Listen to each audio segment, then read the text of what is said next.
क्या होता है जब क्रोमाइट अयस्क वायु की उपस्थिति में पोटेशियम कार्बोनेट से या सोडियम कार्बोनेट से क्रिया करता है? तो चलिए फिर प्यारे बच्चों, कॉपी और पेन निकाल लीजिए और समझते हैं 2025 में पूछी गई इस रिएक्शन को।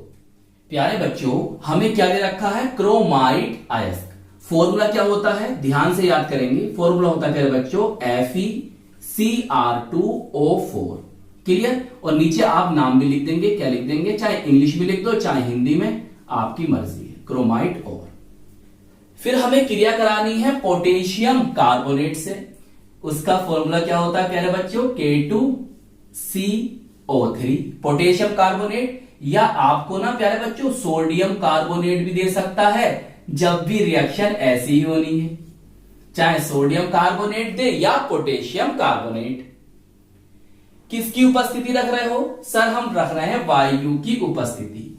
देखो जैसे उसने हमें बोला, हमने ऐसे यहां पर लिख दिया।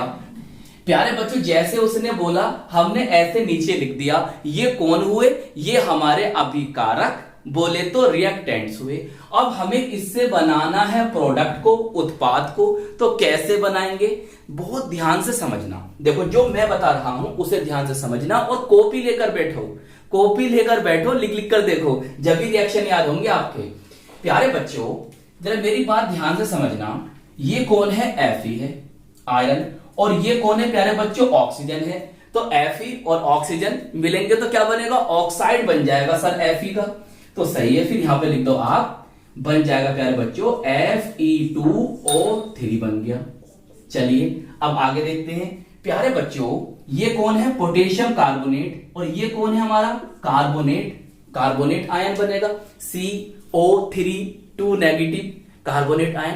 प्यारे बच्चों मोस्ट ऑफ रिएक्शन में, ज्यादातर रिएक्शन में जब भी पोटेशियम कार्बोनेट होता है या सोडियम कार्बोनेट होता है तो ये वाला जो पोर्शन है ना वो CO2 में चेंज हो जाता है, CO2 में कन्वर्ट हो जाता है, CO2 में बदल जाता है। तो इससे तो याद रखना है आपको, क्या बनेगा? CO2 बोले तो कार्बन डाइऑक्साइड।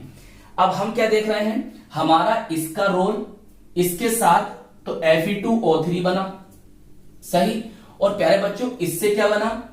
कार्बन डाइऑक्साइड बन गई। अब देखिए हमारे पास बचे हैं दो चीजें। एक ये वाली चीज है जिसे हम पोटेशियम बोल रहे हैं, और एक ये है। अब इन दोनों की रिएक्शन करानी है तो बन जाएगा हमारा क्या? Potassium chromate. क्या बन जाएगा? Potassium chromate. उसका फॉर्मूला क्या होता है प्यारे बच्चों? प्यारे बच्चों उसका फॉर्मूला होता है K2CrO4। आप ऐसे भी याद रख सकते हो। यहां पर ये जो है ये ऑक्सीकृत हो जाएगा K2CrO4 में। नाम नीचे लिख दो, इसका नाम नीचे लिख दो भैया। क्या नाम है? पोटेशियम क्रोमेट, ऐसे करके, सही। चलिए अब बचा काम हमारा इस रिएक्शन को बैलेंस करना। तो प्यारे बच्चों कैसे करेंगे बैलेंस, उसको भी समझो। देखो कैसे याद रखना है। ऑक्सीजन कितने हैं हमारे पास? 4 हैं। इसका अगर डबल कर दूं मैं तो कितने हो जाएंगे? 8। अब पोटेशियम 8 है तो ये भी क्या होंगे? 8 हो जाएंगे। अब आपके कार्बन भी कितने हैं? 8 हैं, तो ये भी क्या है? 8 हो जाएंगे। अच्छा अब क्या बचता है? देखो यहां पर Cr कितने हैं? 8 हैं। और यहां पर है आपका Cr2। अगर मैं यहां 4 लगा दूंगा तो 4 दूनी 8, ये भी हो जाएंगे बैलेंस। प्यारे बच्चों Fe कितने हैं? सर 4 हैं। यहां Fe 2 हैं तो यहां पर 2 लगा दो। लो भैया ये भी हो गए बैलेंस। अब बचा आपका ऑक्सीजन। तो ऑक्सीजन को बैलेंस करने के लिए यहां पर लगा दोगे 7, और ये ऑक्सीजन भी हो गया आपकी बैलेंस। तो ये आपकी समीकरण, ये इक्वेशन, ये रिएक्शन हो जाती है यहां पर बैलेंस, सही। प्यारे बच्चों आप पोटेशियम कार्बोनेट के स्थान पर सोडियम कार्बोनेट भी ले सकते हैं।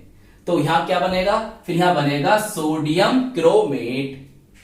तो आई होप ये रिएक्शन आपको अच्छी तरह से समझ में आ गई होगी। तो प्यारे बच्चों अपना ख्याल रखिएगा, खूब मेहनत से पढ़ाई करते रहिएगा। हम मिलेंगे आपको इसकी नेक्स्ट वीडियो में। जय हिंद, जय भारत।